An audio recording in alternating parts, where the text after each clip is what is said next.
With India leading the limited overs series against South Africa, the media's criticism of India's performance in the Test series has softened. Distance provides clarity to thoughts and postulates. South Africa won the Test series, but India had late momentum. It was not a rout. The Indian team was competitive right up to the fifth day of the first Test and the fourth day of the second. It did not lose by an innings. Bowlers took 20 wickets in all the three games.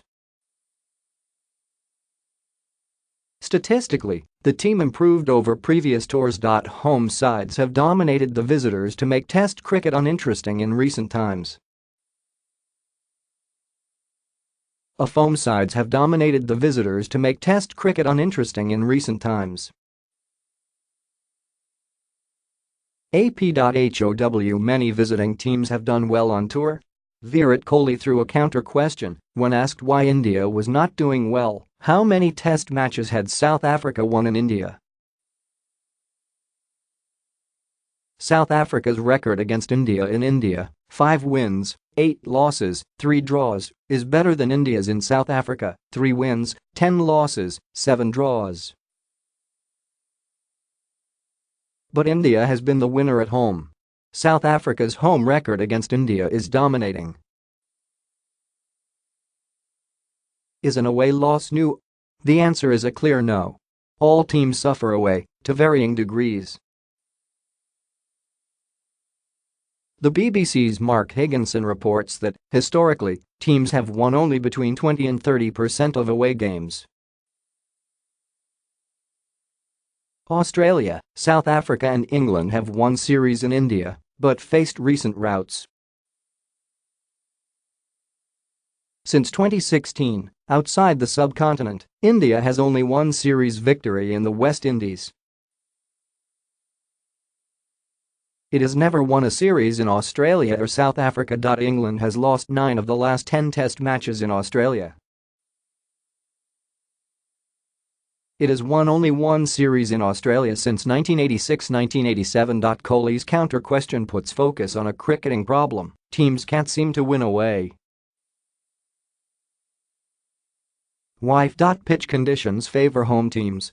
Indians struggle against the pace, bounce and swing of pitches in Australia, South Africa and England. Australia, England, and South Africa find India's spinner-friendly pitches difficult to bat on.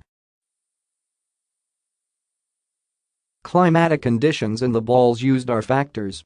The English Duke balls favor bowlers more than the Australian Kookaburra balls. The Wanderers' pitch was tailor-made for South Africa's fast bowlers, though the game was won by the adapting Indians. Ian Chappell said of the pitch on Cricinfo, "The only good that might come out of such an occurrence is if it highlights the anomalies that can arise when pitches are specifically requested and the practice is banned." I live in hope. Home teams are no longer hospitable to visitors. With shorter tours and weak opposition in few available practice games, visitors' preparation suffers.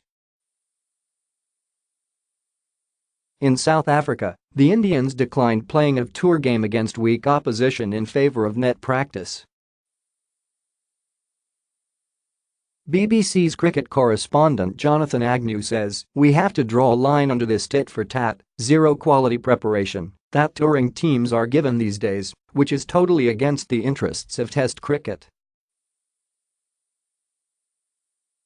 Test cricket has become predictable: win at home, lose away.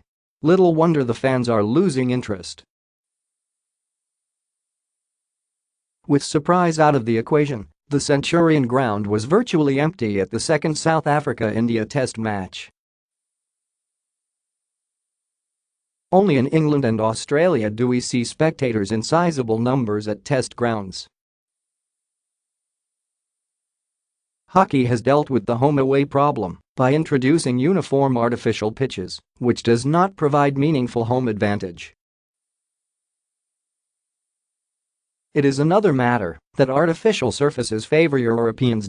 Tennis has 3 surfaces: grass, clay and hard court. Claims to greatness rest on winning Grand Slams on all three surfaces. With teams failing to win away, there is no method of assessing cricketing greatness on all surfaces. In the 1980s, the West Indies can claim greatness. Their fearsome fast bowlers hounded out opposing batsmen, home or away, denting morale and testing technique.